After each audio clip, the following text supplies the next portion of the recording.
Universitas Islam Negeri Syibasya Jati Cilewa bersinergi membangun negeri. Assalamualaikum warahmatullahi wabarakatuh. Sahabat pembelajar semuanya, kita bertemu lagi dalam mata kuliah Statistika Pendidikan.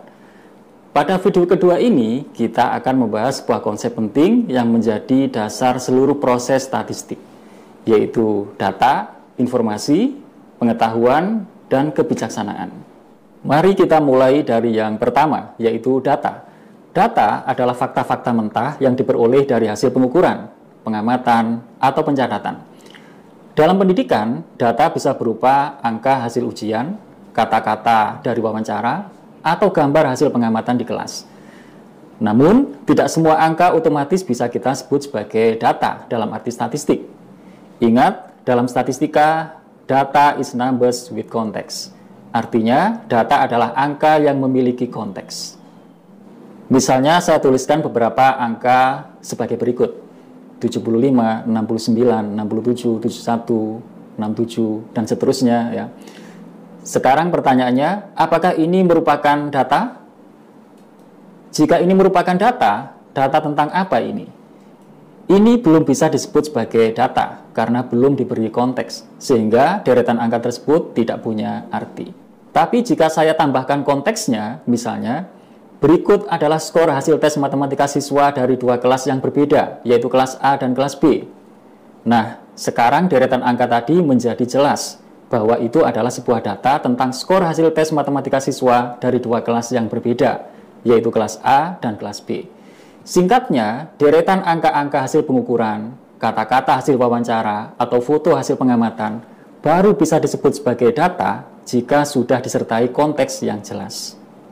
Apakah data tersebut sudah memberi informasi? Belum. Data dalam bentuk mentah biasanya terlalu banyak dan sulit dipahami. Kita perlu mengolah data tersebut, meringkasnya, dan menganalisisnya agar menjadi informasi.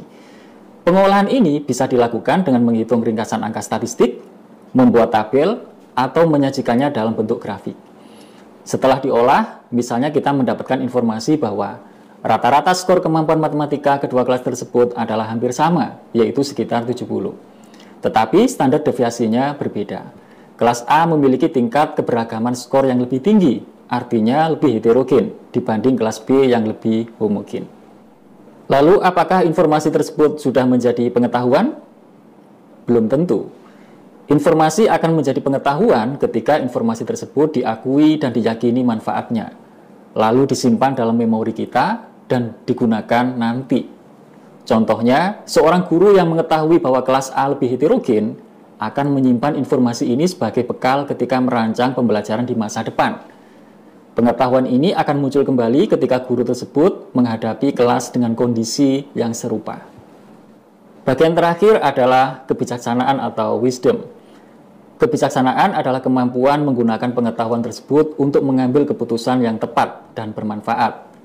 Dalam contoh tadi, guru yang bijaksana akan memutuskan untuk memberikan perlakuan yang berbeda antara kelas A dan kelas B. Kelas A yang lebih beragam mungkin memerlukan strategi pembelajaran yang lebih fleksibel, bimbingan tambahan untuk siswa yang tertinggal, dan tantangan lebih untuk siswa yang sudah mahir. Sedangkan kelas B yang lebih homogen bisa menggunakan strategi yang lebih seragam. Jadi dalam kerangka ini, data adalah fakta mentah yang memiliki konteks.